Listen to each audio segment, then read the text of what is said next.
Ευχαριστούμε τον Θεό γιατί μας κάλεσε να γίνουμε χριστιανοί, να πιστέψουμε στο Χριστό για να σωθούμε, για το καλό μας, για το συμφέρον μας, από αγάπη για μας.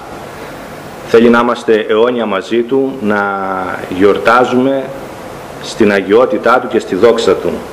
Και καθώς εργάζεται τη σωτηρία αυτής της ζωής μας και τη μεταμόρφωσή μας, βλέπουμε ότι μας κάνει κοινωνούς του Ευαγγελίου, μας κάνει κοινωνούς της αγιότητός Του και μας κάνει συμμόρφους της Θείας φύσης Του, συμμόρφους του Ιησού Χριστού, να Του μοιάσουμε.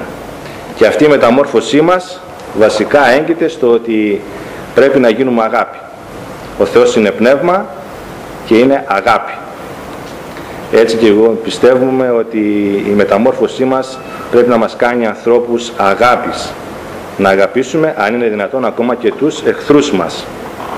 Έτσι ο Θεός μας κάλεσε να πιστέψουμε στο Χριστό για να σωθούμε και να μεταμορφωθούμε και να γίνουμε κοινωνοί Θείας φύσεως, να γίνουμε κοινωνοί του Ευαγγελίου, να γίνουμε μέτοχοι της αγιότητός Του, όπως μας λέει στους Εβραίους, που εργάζεται ο Θεός στα παιδιά Του.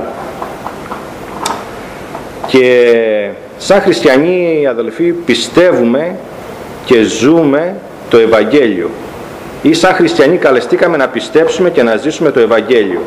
Σαν χριστιανοί καλεστήκαμε να πιστέψουμε και να ζήσουμε τις πνευματικές αλήθειες του Λόγου του Θεού. Τις πνευματικές αλήθειες του Λόγου του Θεού.